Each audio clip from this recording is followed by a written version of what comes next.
பிரம்மோற்சவ விழாவிற்காக திருச்செங்கோடு பக்தர்கள் சார்பில் 5 டன் மலர்களால் ஆன மாலை தொடுக்கப்பட்டு திருப்பதி திருமலைக்கு அனுப்பி வைக்கப்பட்டது. திருப்பதி திருமலையில் அக்டோபர் 5ஆம் தேதி முதல் அக்டோபர் 13ஆம் தேதி வரை பிரம்மோற்சவ விழா நடக்கிறது. இந்த விழாவில் சுவாமிக்கு அணிவிப்பதற்காக சேலம் மாவட்டம் கொங்கணாபுரம் பகுதியைச் சேர்ந்த திருப்பதி ஸ்ரீமன் நாராயணா நித்ய புஷ்ப கைங்கரிய சபா சார்பில் 5 டன் மலர்களை அனுப்ப ஏற்பாடு செய்யப்பட்டது. இதற்காக தாமரை, ரோஜா, மல்லிகை, சாமந்தி, அரளி உள்ளிட்ட மலர்களும், துளசி, கரும்பு, தென்னம்பாளை, தென்னங்குருத்து, மாங்கொத்து என திருச்செங்கோடு பகுதி பக்தர்களிடமிருந்து காணிக்கையாக பெறப்பட்டது.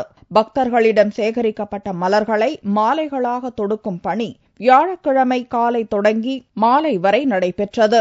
இந்த பணியில் நூற்றுக்கணக்கான பக்தர்கள் கலந்து கொண்டு மாலைகளை தொடுத்து சிறப்பு பூஜைகள் செய்து திருப்பதிக்கு அனுப்பி வைத்தனர். சின்ன சேலந்து ஒவ்வொரு தடவையுமே அந்த ட்ரஸ்ட்ல கலந்துட்டு கோர்த்து கொடுக்கறோம்.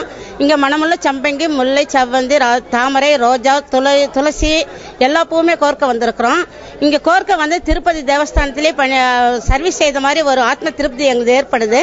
திருப்பதி ஸ்ரீமன் நாராயணா நித்ய புஷ்ப கைங்கரிய சபா கடந்த 9 ஆண்டுகளாக திருமலைக்கு மலர்களை அனுப்பும் சேவையை மேற்கொண்டுள்ளது.